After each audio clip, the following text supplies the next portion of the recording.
Good call. All right. Just want to make sure everyone can see that. Yes.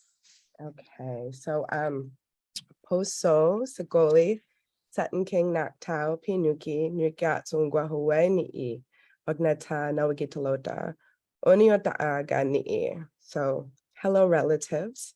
My English name is Sutton King. My Menominee name is Naktau Pianuki, which means comes first woman in Menominee.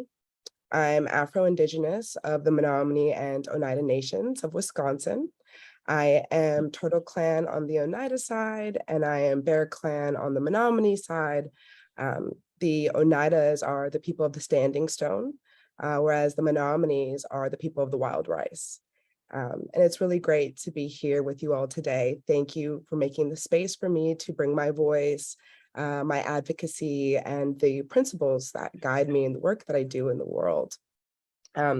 So just a brief kind of overview of what I'll be talking about. I really just want to, share the experience that I have as an Indigenous rights activist in the psychedelic sector and the different projects and programs that I've been a part of and really have brought my voice behind. A little bit about myself on the academic and career front. I have a bachelor's in psychology and sociology from the College of Mount St. Vincent.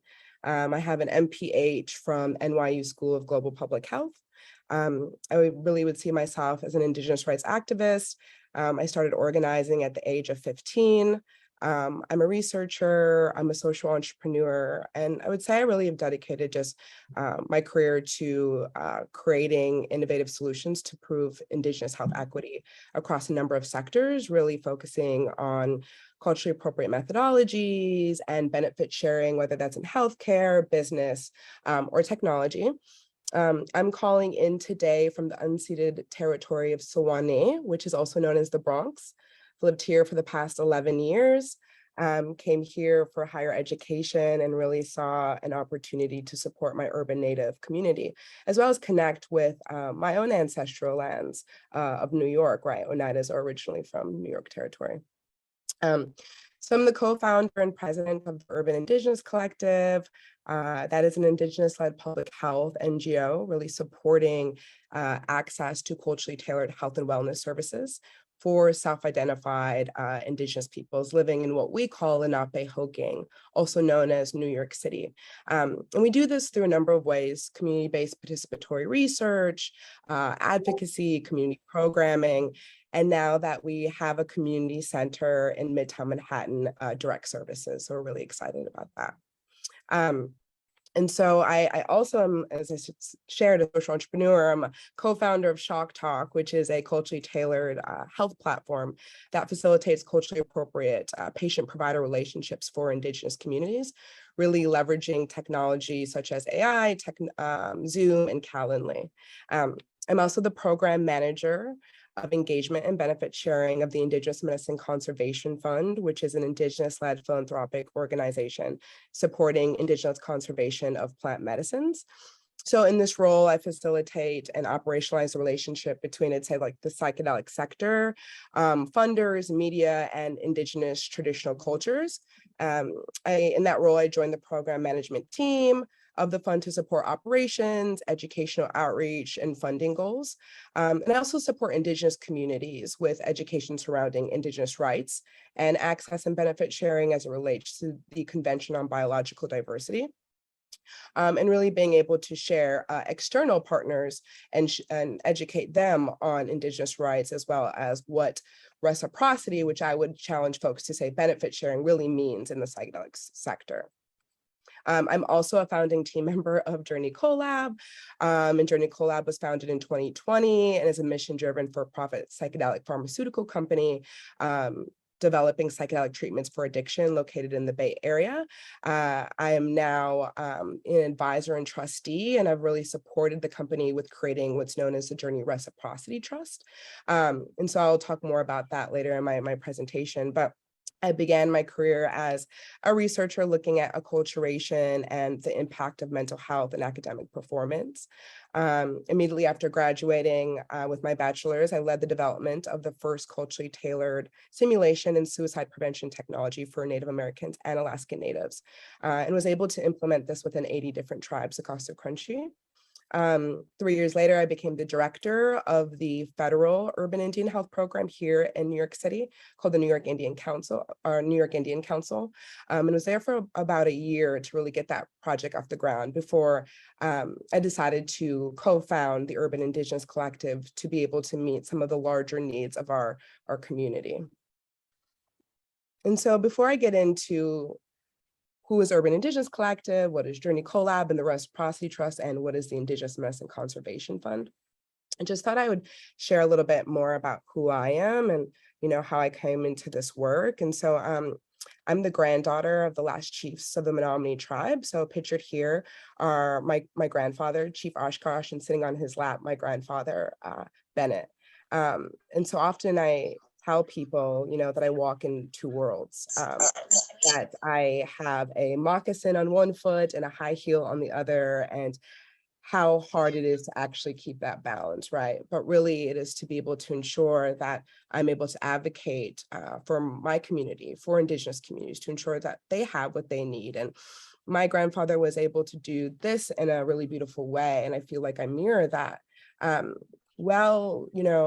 Western expansion was encroaching in Wisconsin, there was this concept of land ownership, which we didn't understand as Indigenous peoples. And he had to learn, what this meant. And the world was changing around us. And so he had to learn how to really negotiate and speak this language of the United States government. And so what he was able to do was cede over 3 million acres of our land to keep us on our ancestral land, where today we now have 200,000 acres, and we are connected to where our creation story comes from, where many tribes were, forcibly removed and relocated. My grandfather understood the importance of our land, our ways of life. They wanted to move us between two warring tribes in Minnesota, land that was not right for our wild rice.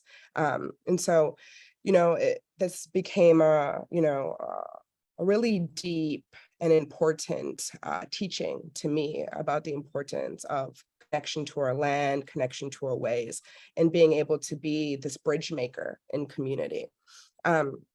As a young child, I grew up jingle dress dancing and ceremony, and I share this because ceremony was an important, thing to me at a very early age. I started dancing jingle dress at the age of about 2.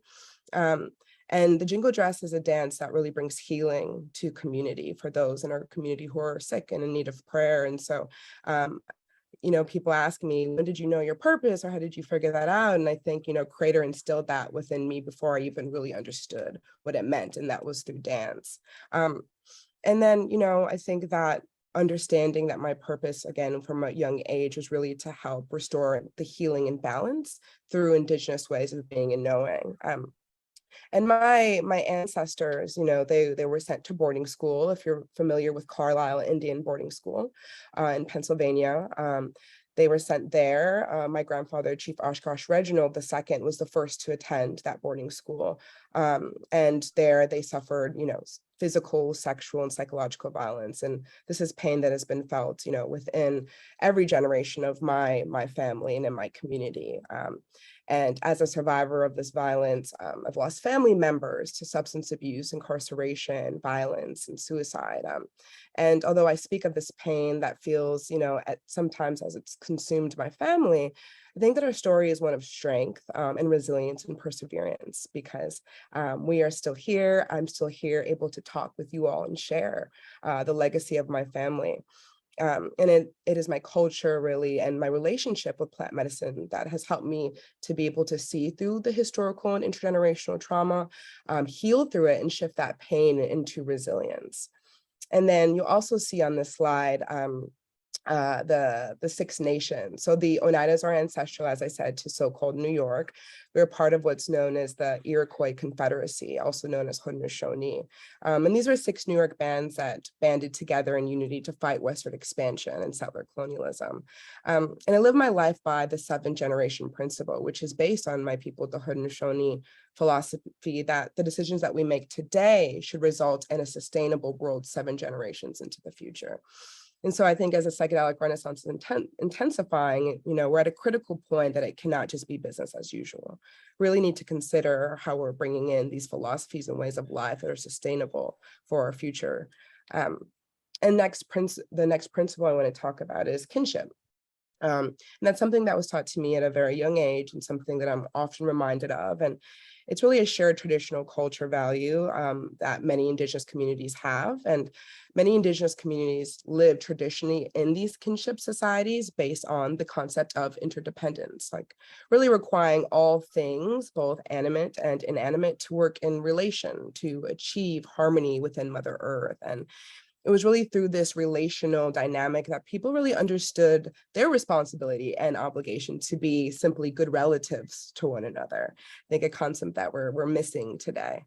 And everyone affected by a decision had a say in it. And the leaders were primarily facilitators. That's how we saw ourselves. And we were responsible to all the people. So through kinship, leaders really ensured that everyone's needs were provided for. And I think, kinship is a fundamental value driving stakeholder models that we see in business and the psychedelic space. And I think that many feel kinship the first time that they experience plant medicines and psychedelics, really that interconnectedness to all things and understanding that responsibility to be a good relative and show up in a good way. So just wanted to give you that background. And, we, unfortunately, there still remains a critical need for an ecosystem of services that supports and advocates for the health and wellness of urban Indigenous peoples living in Lenape-Hoking and around the world, quite frankly. Today, if you aren't familiar, 71% of natives actually live in urban areas compared with 8% to 1940. And this is a direct result of the United States government's really destructive and harmful relocation and termination policies. However, only about 25% of urban natives live in countries served by urban Indian health programs that are authorized through public funding. And there's a lot of limitations that exist. Many urban Indian health programs, such as the one that I was a part of earlier in my career, only offer services to those who are enrolled in federally recognized tribes. Since we're here on the East Coast, I'm sure folks are familiar with a lot of different state recognized tribes, as well as, and this really actually perpetuates a lot of colonization and barriers to access. And unfortunately, there's also just a limitation of services. Many are only outreach and referrals, so they're not actually being able to give direct services. So we actually have in New York City over 180,000 urban natives. And there's been just a real lack of visibility. And this has been really perpetuated by, I would say, federal and state agencies and policies that leave us out of data collection efforts, data reporting, and analysis. And I find it very ironic that Indigenous peoples of the Northeast Coast were the first to be impacted by this intentional, deliberate exploitation, dispossession, and displacement of settler colonialism, and really the last to receive the necessary support and funding to restore the healing of the effects of both the historical and intergenerational trauma that really reverberates throughout lives and across time and generations of our communities. So we co-founded the Urban Indigenous Collective in 2019, and the purpose really is to drive the inclusion of urban natives by indigenizing the existing infrastructures so that we're able to ensure cultural humility and health and wellness services to build more equitable, inclusive, and prosperous communities. So You know, representation matters. I think there's a clear lack of Indigenous leaders in the space, specifically the psychedelic space, when we see who are organizing or creating businesses. And I think it's also reflected in the amount of companies focusing on profit maximization and quick exits. And the principles of shared kinship and reciprocity and sustainability, I think, are found when we look at, again, different stakeholder models or really looking at diversity, equity, inclusion. It's not that revolutionary to be inclusive when you're including those people's, you know, a part of your organizations. Because I think for Indigenous peoples, allowing us in the space allows for innovation that centers Indigenous ways of knowing and being. And if you want innovation that's socially responsible, I think you need our perspectives. And I think when we consider and compare potential risks, when we bring Indigenous peoples, we are so intentional about the decisions that we make, because it's ourselves who bear the brunt, right? Who have this deep connection to community and responsibility. You know, when we talk about kinship, you know, we always say in a joking manner that you're going to be on your best behavior when you're Indigenous because you've got a lot of aunties who are watching you, right? And you're going to make sure you're showing up in a good way. And so when we launched the Urban Indigenous Collective in 2019, we launched with a community-based needs assessment. It was important for us to make sure that we were really being grounded in community voice. And even though we are urban natives ourselves, we didn't want to, you know, really project any assumptions on what our community needs. And so through that, we were able to really be able to assess the need for different health and wellness services, build rapport with our community, really moving at the speed of trust. I see a lot of organizations who come in, look at the data, and then decide what community needs without really, again, coming into consultation. And free, prior, and informed consultation is something that we really center, and something I center in any organization that I support. And so what we found there in 2019 is that there was a need for a community space, cultural programming, and more specifically, culturally tailored mental health care services. So very quickly, I'll just show you just kind of our governance structure and programming. We're led by an Indigenous-led board of directors who are experts in Indigenous health across the board in a number of sectors. We're led by an Indigenous community advisory board that are made up of many different nations across the New York City tri-state area. And then our work that guides our missing and murdered Indigenous women, girls, trans, and two-spirit database is guided by survivors of gender-based violence or relatives of missing and murdered. So we have a number of programs looking at research with missing and murdered Indigenous women, our community health forum that assesses the health and wellness needs of our community, and our Indigenous Scholars Mentorship Program, which really serves as a safety net for Indigenous women coming into Lenape-Hoking for higher education. And again, now that we have a community center, direct services. So very quickly, we've decided to decolonize our funding, really making sure that our mission and goals are in alliance with the funders that we're partnering with, making sure that we're able to support Indigenous peoples, regardless of federal or state recognition. Many of our communities are a part of unrecognized tribes, or are from nations beyond colonial borders, like Hawaii, or those who are Taino. We see them as our relatives as well. Indigenous Peoples Day, after we really understood that there was a need for our community-based needs assessment, we went out and got that funding. We're really thankful to be partnered with the Novo Foundation, who are the Buffetts, who really believe in the work that we're doing. So we came back with another survey and said, okay, we've got the funding. What does a safe and accessible community center look like to you? So the location that we're at was chosen by our community.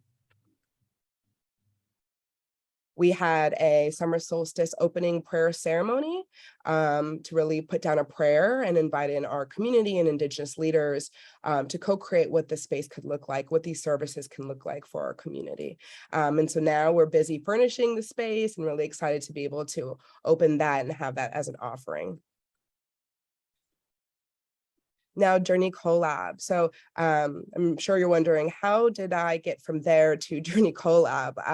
If you're not familiar with who Journey Collab is, Journey Collab, again, is a mission-driven for-profit psychedelic pharmaceutical company taking synthetic mescaline through FDA to support alcohol use disorder.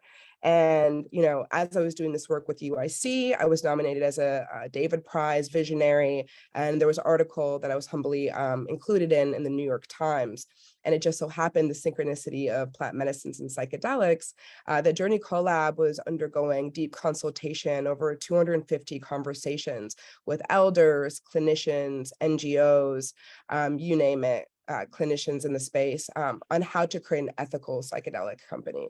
And they understood that there were cultural and spiritual implications of mescaline, which is the main alkaloid in peyote, and understood that they needed an Indigenous voice to help them to create something that was in reciprocity or really enacted benefit sharing. And so I was able to come in and do something that was really, I think, exciting, and sparked a lot of conversation in this space, quite frankly. And so we helped to create the Journey Reciprocity Trust, which holds 10% of the founding equity of the organization in an irrevocable trust. And that is stewarded by an Indigenous-led trustee committee. And the charter really advocates to, one, support the botanical of any synthetic that the company is taking through, for example, synthetic mescaline. So the charter is going to be supporting conservation of peyote, and then access to mental health resources for BIPOC communities. So again, really looking at access and benefit sharing, which is inspired by the Nagoya Protocol and comes from the Convention on Biological Diversity. And so for folks who don't know what that is, this is a really legal pathway for businesses who are profiting from genetic resources that come from traditional knowledge communities. It really ensures that there's benefit sharing that is happening, whether that's monetary or non-monetary. And that really depends on what that community decides. And that first step to be able to implement Nagoya Protocol is free, prior, and informed consent, which many companies I have not seen actually enact that gold standard. But I do see companies like Journey Collab and Panacea Plant Medicine and Woven Science really being the first to do this. I will say that the United States is not a signatory on this protocol. There's no surprise there. There's 197 countries that are, however, and I think that the companies within the United States who are deciding to do this are really showing how to be in the right relationship and also reduce harm. So here's just a kind of just a quick diagram. So how you can see kind of how the company is structured, what that looks like, and how the trust works with the governance structure of Journey Collab. Okay. And how am I doing on time? We've got one more section to go. Yeah, you're fine. I think we're really interested in hearing about you too. We never started the clock, so Yeah, it's no. great. Fantastic.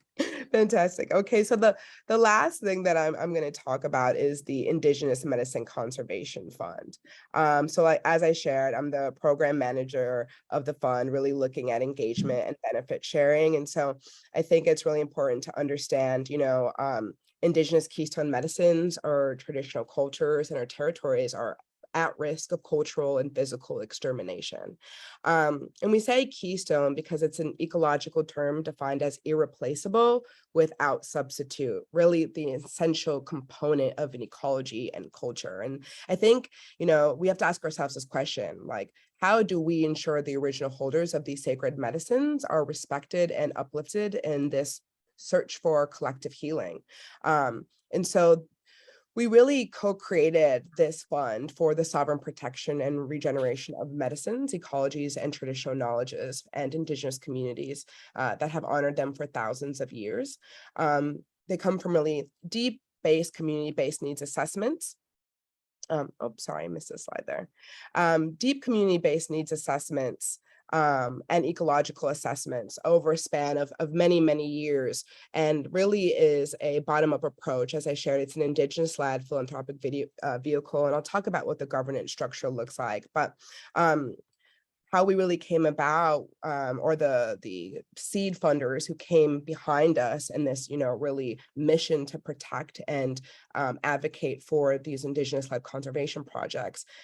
River Styx Foundation and Dr. Bronner's have come in with other seed funders and Indigenous conservationists to really address some of the most pressing ethical issues that the psychedelic renaissance has created for Indigenous communities and the broader ecosystem. And really, while also we're defending from the impacts of extractive industries, climate change, destruction of Indigenous territories, as well as armed conflict is a large issue we're seeing as well.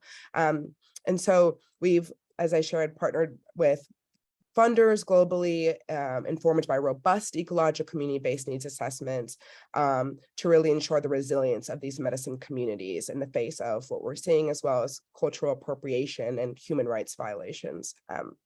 And so our commitment, one, is to build a new philanthropic paradigm of right relationship and trust between Indigenous communities and funders, ensure conservation strategies are Indigenous-led, and strengthen the core principles of unity, territory, autonomy, and sustaining culture, advance the realization and recognition of Indigenous people's rights, work to ensure strategies are in place that reduce harm from the increasing global pressure and strengthen traditional medicines and Indigenous cultures that steward them.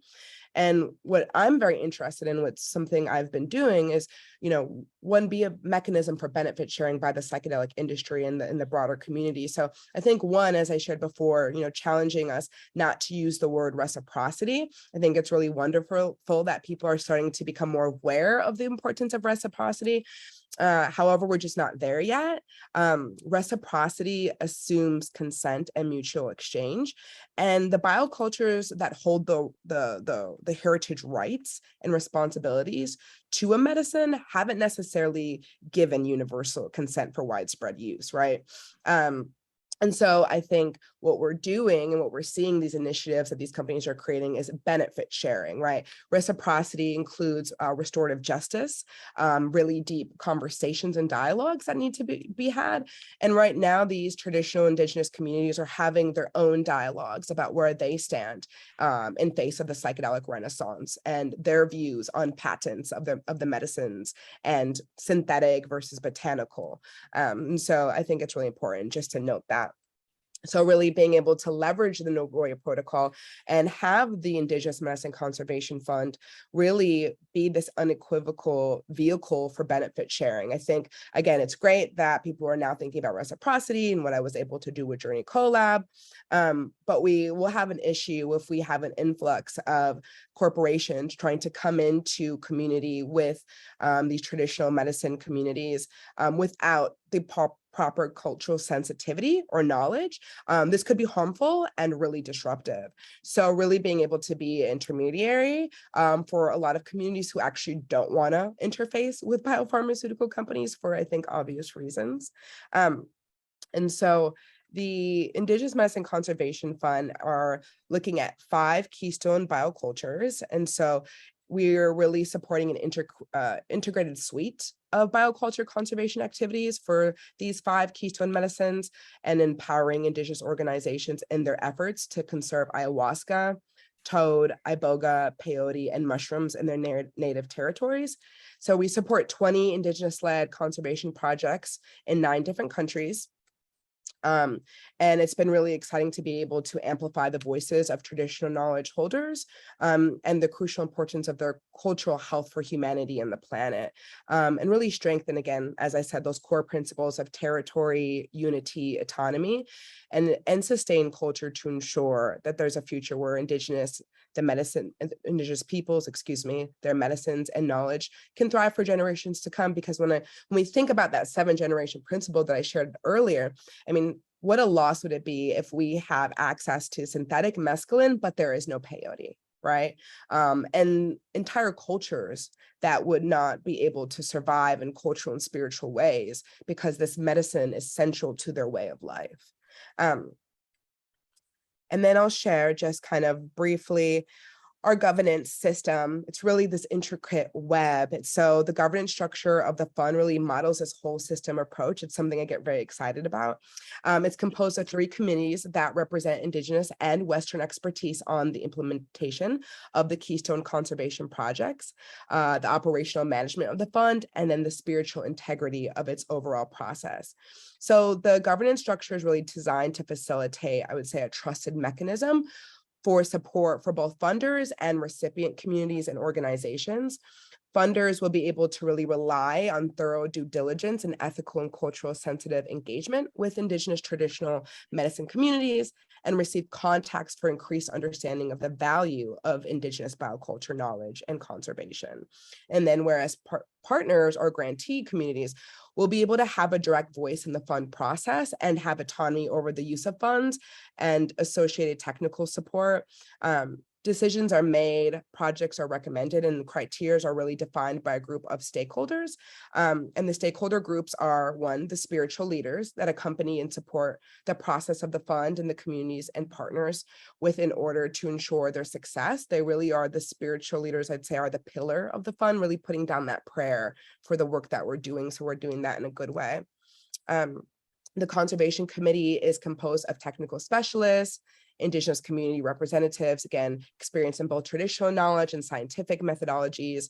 And the committee really interprets the assessments that are happening on the ground and translates them into a suite of highly leveraged projects appropriate for each medicine. And then the operations committee, where I sit on, is made up of the board and staff of the fund and negotiates really the logistics of each decision-making step, ensuring successful distribution of the monitoring of the funds and really overseeing all of the project technical support. So really quickly here, you can see just kind of our assessment model.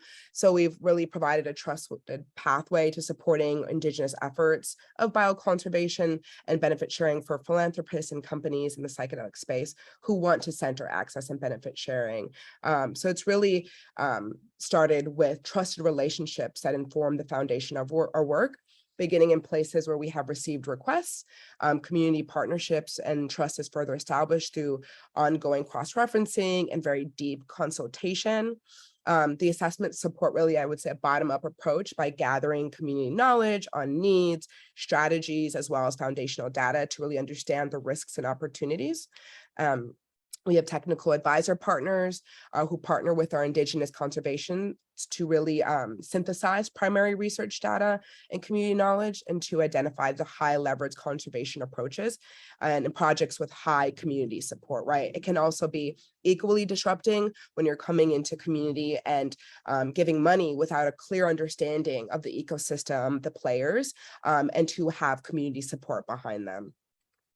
And then we do engage proposal development, which includes conservation committee members working with on-the-ground partners to develop project budgets, timelines, plans for ongoing implementation, and really establishing key alliances between grantees.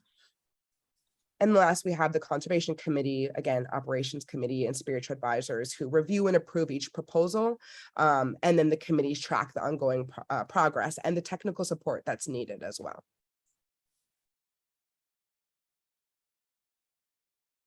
Oh, before I jump into this last slide here, I just wanted to share just a project that's really exciting to me. Well, there's a lot of projects that are exciting to me, but one in particular is the Yaqui Clinic. So the Yaqui people live in the Sonoran Desert in Mexico. And the toad, the bufo toad, has been a very important creature animal to their methodologies, to their way of life. They actually never used it as a psychedelic, but the toad brought rain to their communities and was part of their creation story. However, now the Yaqui people, as we know, Indigenous peoples face an astronomical amount and disproportionate amount of mental health disparities. And so they are really seeking to support their community that's facing suicidal ideation, substance abuse, alcoholism, and gender-based violence. And so they're using Toad now to be able to treat their community and have built a Yaqui clinic. It's an intertribal clinic that's bringing all different types of medicine ways to the community. So they've had peyote roadmen come and do peyote ceremony that the community have sat in. They've had the Huni Queen come and bring yahe, and they do Toad, it really trying to figure out the different modalities and treatments that work for their community. So it's really a beautiful way where we're seeing all these medicines come together in support of mental health of these Indigenous peoples. Another thing that we actually supported was the Shipibo people in Peru. We were able to provide boats to youth who took assessments to elders to really understand the direction of their conservation efforts. And it was really beautiful how they were able to come together with big picture boards and a feast and really bring the youth and the elder minds together and really co-create what they want to see in conservation. Last, we have done a lot of work really trying to raise money. One of the projects that is being supported by the fund is Grow Medicine, growmedicine.com. If you got a phone, take it out and take a look at it. Really, it's I would say a consumer-facing brand, really putting the power in the hand of the medicine user, hand to really embody benefit sharing, right? So if you've had a really beautiful journey and you're wanting to be in the right relationship, you can go to growmedicine.com, learn about the medicine that you've engaged with, and actually donate in real time to these projects that the fund is supporting, and learn about the projects that we're supporting on the ground as well. And it's really just an addition, acting as a fundraising platform for medicine communities. And really an important part is being able to provide education, right? There's a lot of people who want to be in right relationship, but just don't understand how to do that. And so I think, we're really at a time of the eagle and the condor right now. If you're not familiar with that prophecy, it's the eagle and the condor splitting into two paths, right? Of the Americas, right? The eagle of the West and the condor of the South. And the condor can be really seen as this path of like the heart and intuition of the feminine, the indigenous ways of being and knowing. And the path of the eagle is more of the mind, the industrial, the masculine, often seen as the Western lens.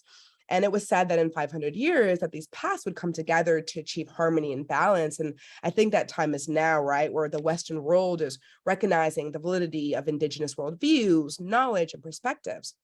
So we really have begun indigenizing, and that requires people to be aware of those Indigenous worldviews and to respect the worldviews are ways to be healthy or equal to the Western world as well. But we've actually missed a step of decolonization, really our responsibility to dismantle structures that perpetuate the status quo and address this unbalanced power dynamic. So I think that, if we're going to create real change in this movement, I ask you, how are you being a good relative? How are you ensuring that Indigenous communities who have suffered extraction and alienation at the hands of colonization, are being included in this movement and in a way that respects and uphold sovereignty? So thank you for, again, allowing me to come and share my heart work, share the different projects and organizations that I'm a part of or lead. And it's just really exciting to be included and hear about all the great work that you all are doing in community. So I will say Makwawenen, Yako, which is a big thank you in my language. Wow, well, thank you, Sutton. Yeah, oh my gosh. Well, so excuse me for asking the first question, but my first question in light of what you just said is like, how can we better incorporate the Native traditions in our advocacy work? And like, how else can we convince you to stay involved? Well, yeah, I think it's a larger conversation around like appreciation versus appropriation, right? And I Yeah. think it's, how do we, really start with that gold standard of free, prior, and informed consent? And it's really being able to have a conversation with really no agenda, with really just sitting at the table, getting to know one another and letting that conversation flow, right? Moving at the speed of trust and being able to include the Indigenous communities who are being impacted by this movement, or, whatever particular medicine you're looking at, and letting them lead the conversation. I know we can get very tied up in our Western ways of agendas and timelines and, KPIs, but understanding that Indigenous peoples move in a very different way, in a very intentional way, right? Yeah, I always say, we put the seeds in the ground when the ground is ready, not based on a calendar date, right? Because if you rush and put those seeds in the ground based on the calendar date, you're going to have a bad crop. We just had harvest moon, right? And really wanting to make sure that that soil is ready, right? I think there's a lot of folks who are rushing the conversation, or really have their own intrinsic or extrinsic motivators on why they're wanting to come into allyship or bring Indigenous peoples in, right? Or is it because you want a token Indigenous person to say, yes, we agree with the things that you're doing, when a majority of Indigenous peoples may not be in alliance? So I think that, one, being able to go to these different nations and share who you are, what the organization is, what you're seeking to do, and seeing if they're open to a conversation and coming into community just to learn. I think that for some Indigenous communities, this whole psychedelic renaissance is way over our head. It's crazy how fast it's moving. It really is, right? Indigenous peoples, we're not on these Silicon Valley timelines, and it's really a race at this point. But really being able to just allow the space for those voices to come in, those nations to come in, and really just being able to allow an exchange of information to happen without any expectation. Now, what is your thought on just the decriminalization and open use of everything? Sure. I think that, there needs to be access to these transformational plant medicines. Absolutely. But I think that, when we have, for example, peyote, when we have the Native American church and Indigenous communities saying that we don't want you to use peyote, we want you to stand in allyship. And first, I think we've got to back up and think, right, Native American people were literally criminalized and we were murdered for the ways of being and knowing that are central to our indigeneity, right? We weren't allowed to practice ghost dance or ceremony or powwow to be with our plant medicines, right? And so we have literally put our lives on the line to protect these medicines and steward these medicines and keep these traditions hidden so our future 7 generations could have access to them. And so, I think about the American Indian Religious Freedom Act that had to be put in place so that we could even practice ceremony, use our plant medicines, right? And now we're at a place where people are saying, well, we have a right to your medicine. We have a right to this. This is such a colonized way of thinking, right? When if we are really going to uphold Indigenous sovereignty and traditional medicine people, and this is what they're saying in Alliance, no, please don't use peyote, but you can use San Pedro. You can use mescaline, other, mescaline containing cacti. Why wouldn't we want to be an allyship to support those voices, right? However, I think that, there's different stances when it comes to different biocultures. And there's definitely a lot of cultural sensitivities and nuances that exist on where people lie when it relates to decrim, right? But I think that if we really are going to shift the paradigm and create something different in this psychedelic renaissance, we have got to listen to the communities who have been most impacted by the war on drugs, which was the war on people. Our grandmothers, our grandfathers were persecuted for our ways of life, right? I had a conversation with my grandmother the other day, and we were talking about powwow. And she told me, Sutton, my grandma is 70. She told me, I don't remember there being powwow when I grew up. And I said, well, Grandma, that was because it was illegal. And she just said, okay, But I mean, these are real experience that we're having to live with, the disconnection from our culture and our ways of life. And again, as we are indigenizing and understanding the value of these ways of life, right? And it's kind of like I took your toy from you and I broke it, and now I want you to fix it, right? This global crisis of mental health and climate change, right? Indigenous peoples, we seem to have the answers here, right? Our ways of lives, the biodiversity in this world, 80% of it protected and stewarded by Indigenous peoples, right? So we have these solutions and the answers as we are indigenizing our infrastructures around us, but we also have to decolonize. And that really means looking at these frameworks that we have been conditioned to live in the Western society, taking without asking, extracting without asking. And something that my aunties always tell me, they tell me I talk too much. I do, I got talk too much on my report card, for sure. Just listen, they would say to me, listen, and that's something that we need to do. We need to slow down and we need to listen. There are so many other medicines and plants we can use. And I do think, there is a path to decriminalization that is important, but I think that the voices who are coming out and saying, no, please do something different, we need to stand in solidarity. Does anyone else have any questions in the room? On any of our virtual friends on Zoom, anyone have a question for Sutton while she's here? I guess I do. Go ahead. Sorry.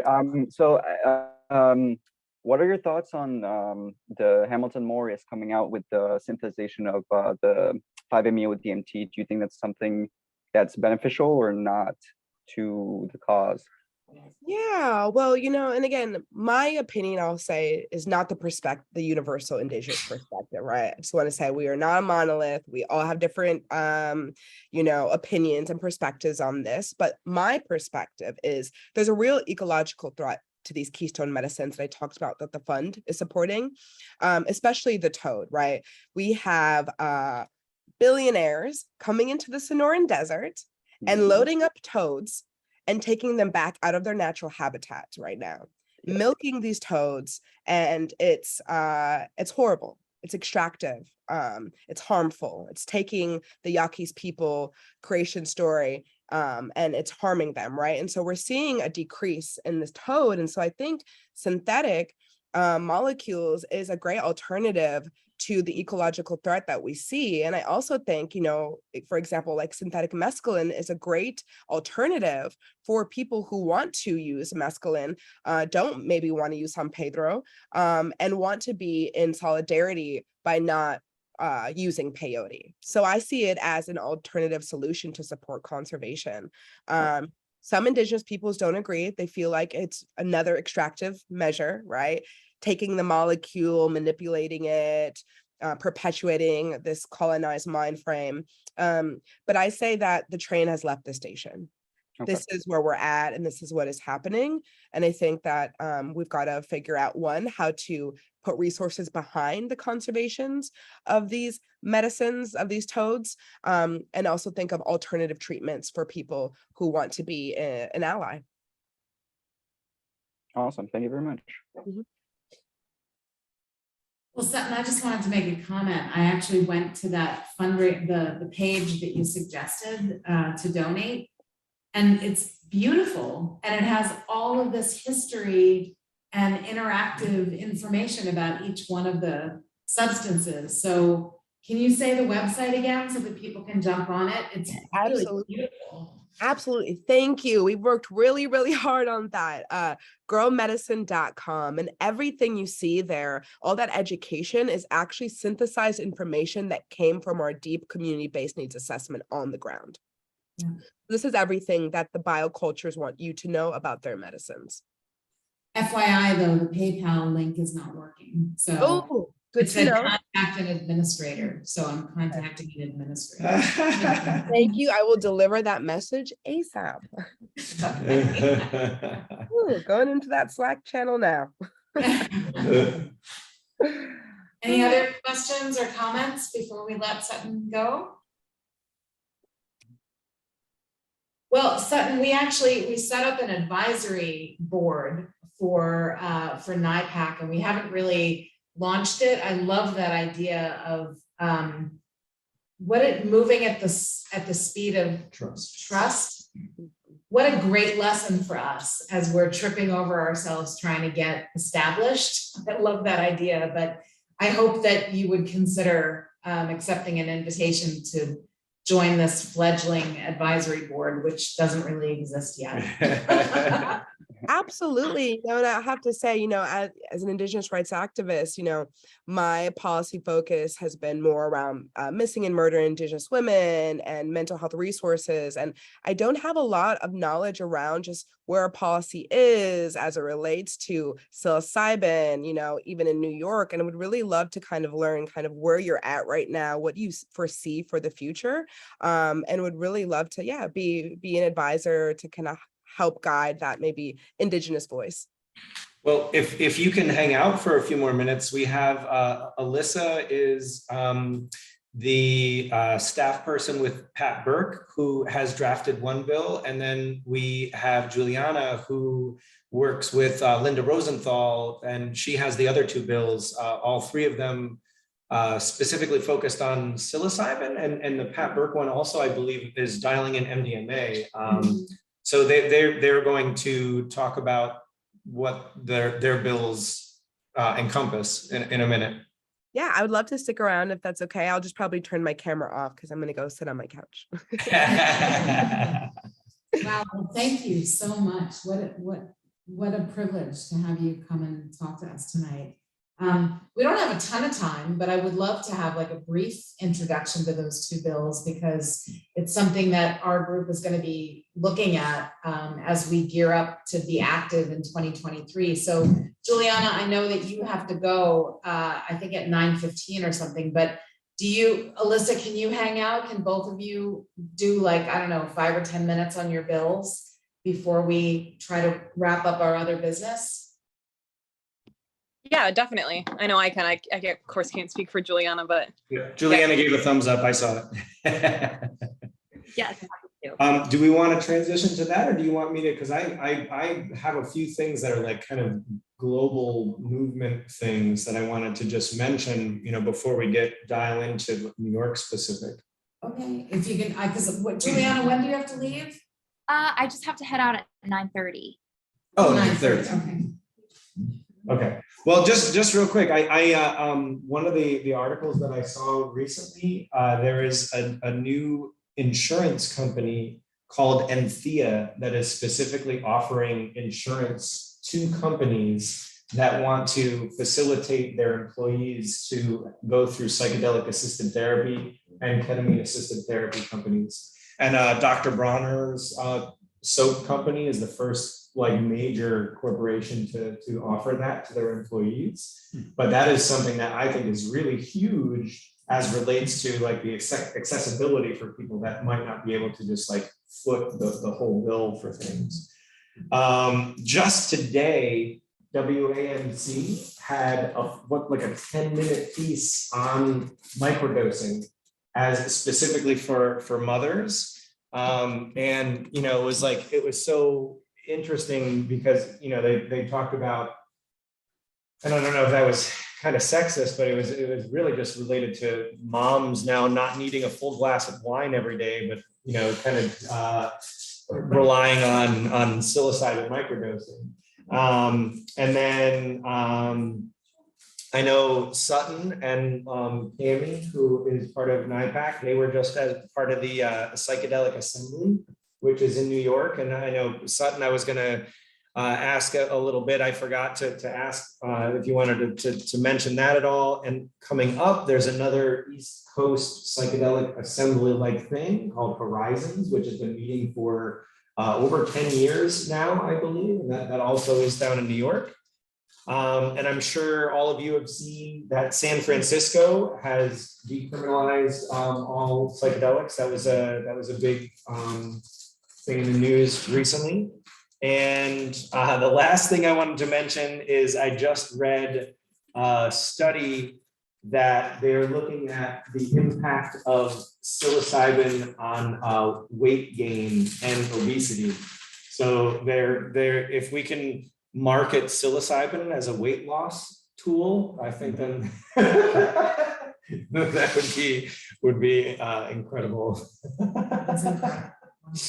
So those are just the kind of headline things that I wanted to mention. Yeah, I can quickly Just say. build- Oh yeah, sure. Yeah, I'll just quickly say, yeah, the Psychedelic Assembly was really great. I was only there for one day on Saturday. I spoke with Charlotte James from the Ancestor Project, if you all are familiar. And we did a few mic drops there and really just talked about the importance of, social justice and equity and inclusion and how we can really create something different in a new paradigm if we really center the voices who have been impacted by, the war on drugs, which has been the war on people.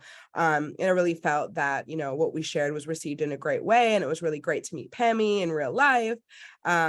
And they had an amazing lineup of speakers. So I think it was really great. It was the first one they've held and are planning to do this annually. And I will also be at Horizons in New York. I spoke last year on the business panel, as well as the last day, I believe it was like the equity day on Sunday.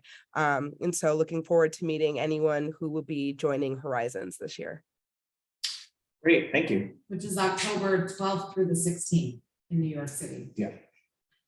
Which falls right, is it International Mushroom Day on October 15th? October 15th, yeah. That's great.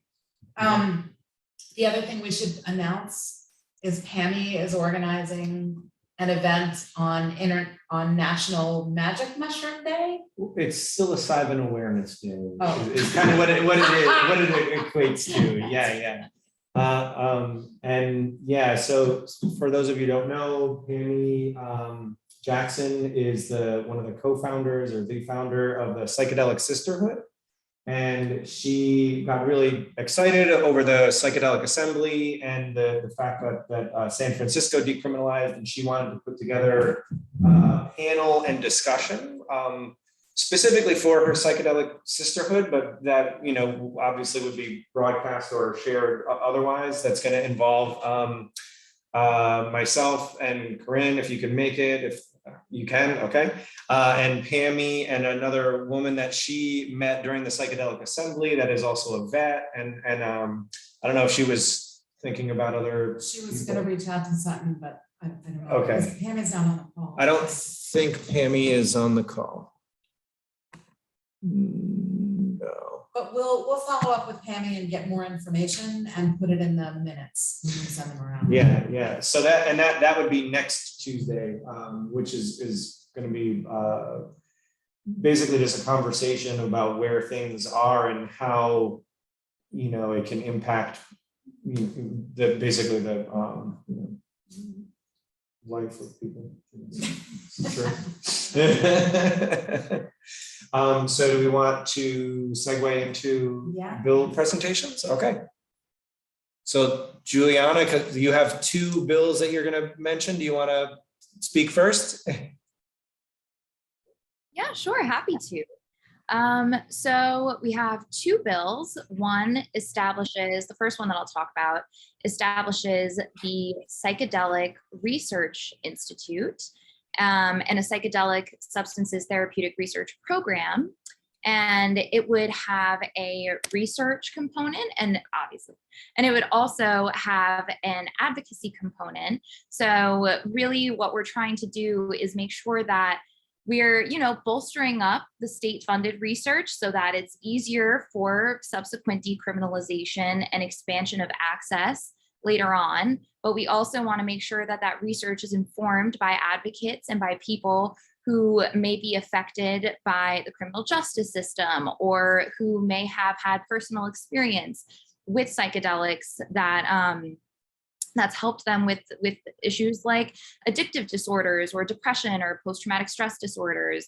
You guys know all of the benefits that psychedelics may have on mental health struggles. So the idea is definitely to have a holistic approach and to make sure that we're taking all of those angles into account. So that's the first bill, and I can also drop a link to it in the chat.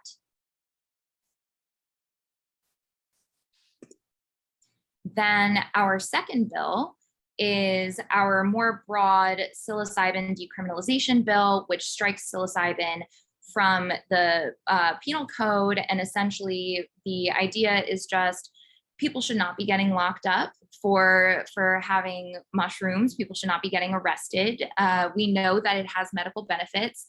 We know that it is very difficult, impossible to overdose on psilocybin. So the idea is, you know, we're trying to catch up with, we have Denver and Santa Cruz and Oakland and a bunch of other localities and states who are already working on this. So we're really trying to make sure that we're not contributing to the mass incarceration issue that we have in this country, and that in fact we're working to alleviate that a little bit. We're also working with Decriminalize Nature on a second decriminalization bill that's more broad and would include some other naturally occurring plants and fungi, and it would hopefully have some other protections that you know, would just, like I said, the idea is to ensure equitable access, to ensure that people are not being locked up for something that is harmless and in fact can be very beneficial. We know that not everybody has access to healthcare, and not everybody has access to, you know, getting something like a prescription or whatever it may be. And so because of that, the idea is to hopefully take an approach that can balance commercialization, so trying to avoid commercialization while also, you know, not to sound like a broken record, expand this access and make sure that people who need it are able to get it. So yeah, and I'll put a link to our psilocybin decriminalization bill in the chat as well. Awesome, thanks. And I realized said you were going to go second, and I put you right on the spot, so I'm so sorry. That's all right, I was born ready. Good. I was like, oh, go on. Yep, go ahead first. That's great. Well, so I mean, I guess just to jump right over, just for the sake of time, onto this, the 8569, which is Assemblyman Burke's bill. So kind of similar to, basically what it came down to was Assemblymember Rosenthal is carrying decrim. She's also carrying, obviously, that Research Institute bill. So our bill almost in a way kind of jumps the curve on that a little bit. So, I mean, there's a lot of different points I could break off into, and kind of, I could talk about this bill pretty much all day, but I won't. And instead, I guess I'll just kind of, basic premise around the idea is just creating a pathway for licensed facilitators, which is an interesting definition that we are still kind of working with the whole bill. Really is a collaborative effort that I'm still learning new things about every day to add into. And I mean, that Corinne can speak on that. I've talked to her a few times about, and of course, Avery as well, just ideas and, you know, what can we tweak to make this feel, but and I will say, and I've said before to Corinne, this space has been such an amazing group to work with. Just the efforts on all ends, Sutton, you being here, thank you. And the efforts that you make even in doing this, because and I've met with a few different people and had this conversation. It's of course not your responsibility to share this lifetime of knowledge that you've built and kind of, you know, very beautifully put into a short PowerPoint for us.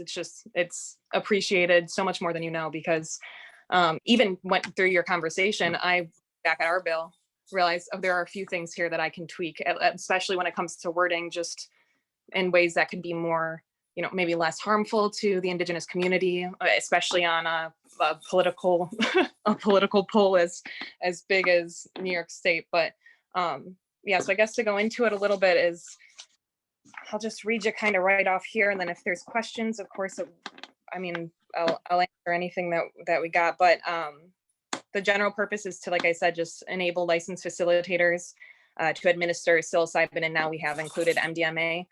Assisted in or to put it into some kind of therapeutic model. So the basic idea is just you would see your therapist, that therapist would then recommend you to, if they weren't licensed facilitator through the Department of Health, I mean, then they would recommend you to whoever it would be.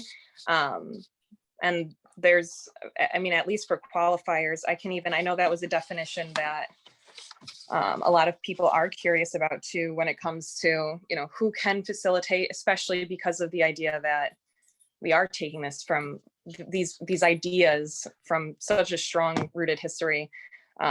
It would be such a shame to leave anybody out that's been practicing, but that because they don't have a Western, you know, say a doctorate degree or something like that, that they'd be pushed out of this practice, because 10 out of 10 times I would take somebody with experience over, say, somebody that had, you know, 11 years of Western medicine and just took this, however long this course might be. So that definition looks like facilitators, which could be mental health counselors, psychoanalysts, physician assistants, registered professional nurses, clinical nurse specialists, nurse practitioner, occupational therapists. We've included occupational therapy assistants, licensed clinical social workers, and then this is the big underline here is, or any individual with evidence of prior experience and knowledge in the field of psilocybin or MDMA assisted therapies. So that's kind of also our attempt. And Sutton, if there's, we have a few things.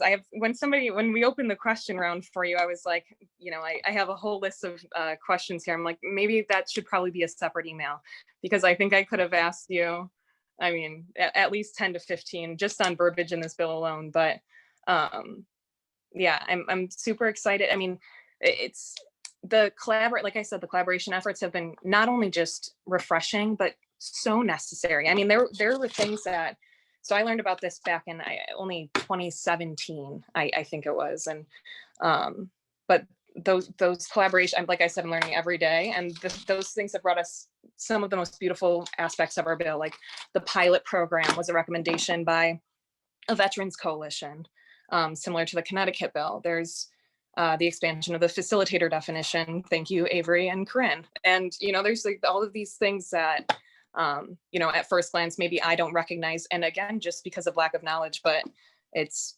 amazing how helpful, again, everybody is. I can't say it enough. Thank you for opening the dialogue, for having us here, and also for recording, because I would love to see those slides again. So. I just want to say thank you, Alyssa, so much. And yeah, I'm definitely happy to have a conversation with you and follow up on this. There's a group called Alchemy that has recently asked me to give some feedback on their community needs assessment survey that's looking at Initiative 58, Prop 122 in the Colorado legislature. And so there's a lot of conversations around how they include medicine people and, you know, practitioners within this bill to make sure that it's accessible and that they're not having to be supervised by someone who, you know, is an LMSW or what have you. So it's very interesting conversations that are happening, and I'm also happy to connect you with those folks as well. So. Please, yeah. And we'll also be in, Assemblymember Burke will be speaking at the Horizon panel as well. I think it's the 15th he should be on. So, and if there's any way we can connect, I would love to make the introduction between you and the Assembly member. But yeah, I would love that, because like I said, have a bookload of questions here for you. So, I mean, even just based on the conversation the dialogue you had, I realized in our bill we have, and which was in good attempt and was, you know, I'll give us that, but it's very clearly mentioned by you, could have hurtful language, and I'm again happy to learn it. But there's an aspect in our bill that's, when it comes to the advisory board, oh, here it is. The advisory board shall consist of voting appointed members, and one of those, the governor has to appoint at least one of the and here's the problem, a member of a federally recognized Native American tribe. So there it is. Yep. About some verbiage that might not be so harmful, but also just so predictable on the level, in this level of government. So yeah, I'm more than happy to answer any questions that anyone might have, but also, again, please, yeah, Sutton, let's connect, because and we have so many different things. We also are kind of sponsoring, it's funny that you mentioned the idea of like the introduction between, say, like an Indigenous member and talking, the way that the conversation can change if we don't open the room for trust. And I was actually just on a call probably about a month and a half ago, and it was the Sierra Club was hosting it, and they're great people, and it's not on them, and I don't say it to set it up that way, but they invited a Native representative. His name was, I believe, Dr. Joseph Stallman, and he was to speak on the rights of nature. And we were invited because we also hold a bill called the Great Lakes Bill of Rights, which taps into that really heavily. And that one of the questions that was asked of him was asked in a very jarring way, and he had a respectable reaction, which was kind of, how dare you. But it was one of those things where, like, because I saw it happening, and I was like, oh, that's probably not what he meant by the question, but it's definitely how it was received. And it's just one of those things, being ready to open the dialogue and like you said, lead with trust. So I appreciate all of your insight, and being able to kind of pull these things together is really, really beautiful. So. Thank you. And I'll say that's really the magic of this work, right? I wasn't sure if I was going to really go in depth about UIC, because I know, today's presentation was more about the work that I do in the psychedelic space. But as an Indigenous rights activist, and understanding what are the challenges Indigenous peoples face here in the United States, it is really important to understand and have that education when we are considering, the Indigenous perspective and how to be inclusive. So I'm really glad that, I was able to share that with you, and that's something that you picked up on, that, we can be able to co-create together and create more of an inclusive bill. So really glad that, we are in this virtual space together. And I think together we're all planting some beautiful seeds that will continue to water, moving at the speed of trust. Hey. So Alyssa, I have one other question for you. I know, you mentioned it's mostly about facilitating in a clinical setting, but with the prevalence of research on and media on microdosing, how could that be included, or how would that be included? Because that would be something that's like, quote unquote, prescribed or taken home, and then that would take it out of that facilitation center. Yeah, no, I mean, I'm definitely more than aware, especially the things that are happening on a federal level. I've been lucky enough to make some really great connections with people that keep me up to date. And I think, though, I'll refer back to kind of what Sutton was saying earlier.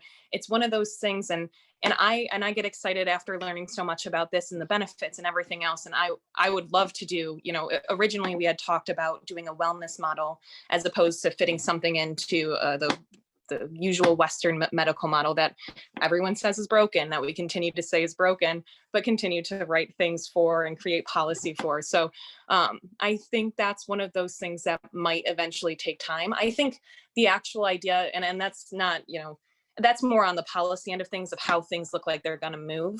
I will say I'm, again, pleasantly surprised with the speed at which it's already happening, the collaboration, the efforts that are being made on all ends. But yeah, I think we are just kind of taking it day by day right now, and kind of, because and what I tell people, at least when they're asking, it's we're in the business of changing minds in the assembly.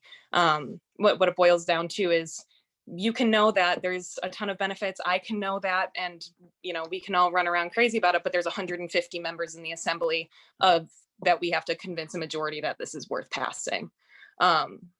And then of course it comes down to, then it has to get the Senate sponsorship, and we already have some trouble with getting a senator to sponsor the bill. So there are political boundaries that take place that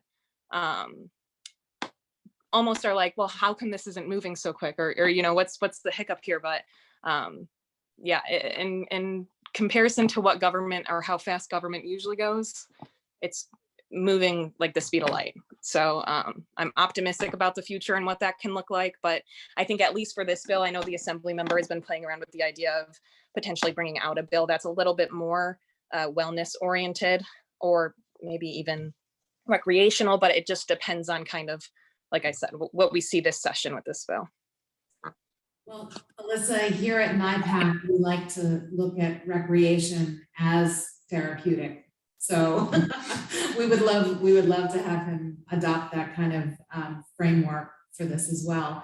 I just want to let people know that Alyssa is the one that is responsible for getting us the space in the New York State Capitol from March 20th to the 24th, I believe. And so we have a number of groups that have been involved in this work, invited to take over a 6-foot table and just do educational displays. So I know Kevin from Cluster Busters has signed up for a table. I think the Hudson Valley Psychedelic Society, I saw Aaron on. So we're going to be doing a lot of education of Assemblymember Burke's colleagues from all different directions around psilocybin during that week, and just wanted to have an opportunity to thank you in front of everyone for doing that for us.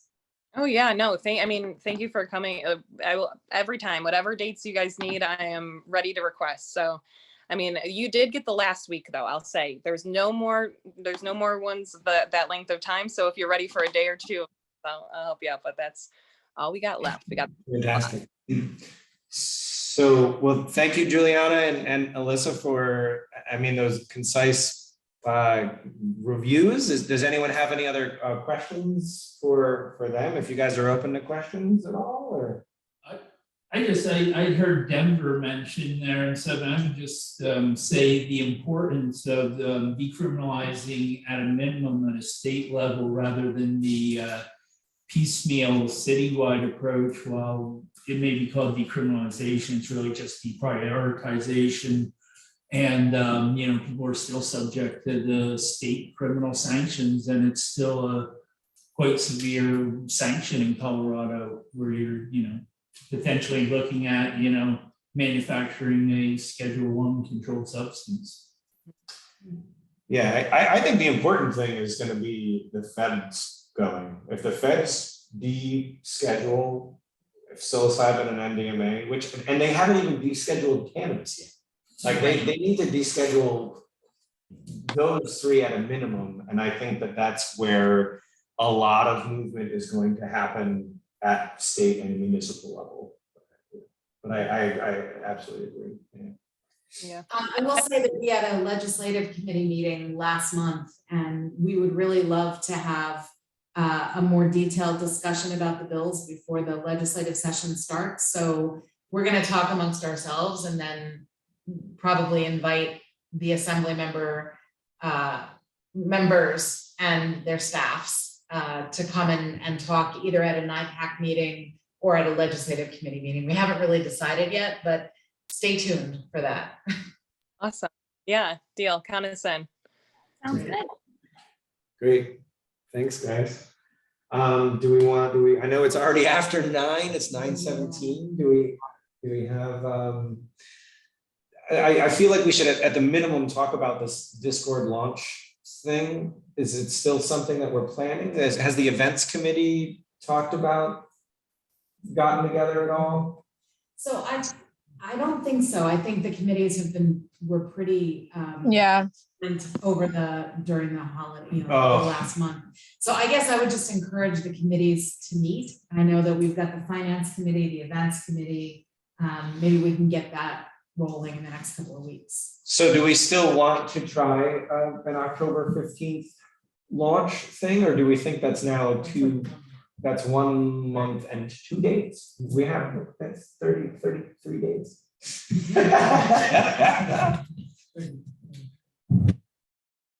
I mean, I do feel like that to find a location, to coordinate everything, I feel like it might be more prudent to push that out to another date. Yeah. Okay. Yeah. Why don't we ask the events committee to meet and make a recommendation? Could we do that? Yeah. Awesome. For our next meeting? Yeah. I noticed that we have the next meeting scheduled for October 11th, which is totally fine. I won't be here, but it's totally fine if we want to keep that date.